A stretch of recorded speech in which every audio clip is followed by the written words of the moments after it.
Dino Buzzati è sicuramente il letterato italiano del Novecento più noto all'estero, tradotto in 34 paesi al mondo. Nel nome di Buzzati oggi si è aperto lo stand del Veneto al Salone del Libro di Torino, con l'assessore regionale alla cultura Cristiano Corazzari, il presidente e direttore del centro studi dell'Associazione Internazionale Dino Buzzati che ha sede a Feltre. È un patrimonio, è una risorsa assoluta dell'Italia e del Veneto che va giocata in un'occasione come questa del 50° della morte.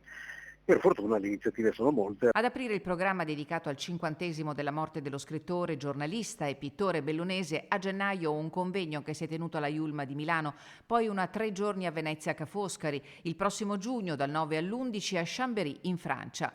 Oggi a Torino per Ale Corazzari hanno presentato la ristampa di un volume dedicato alla mostra dedicata a Buzzati che era stata fatta a Belluno nel 1967. Fino a quel momento lui era un grande scrittore che dal 58 aveva dichiarato essere anche un pittore, dal 67 dice di essere un pittore che per hobby e per sfortuna, per uno sfortunato equivoco, ha dovuto fare lo scrittore come hobby.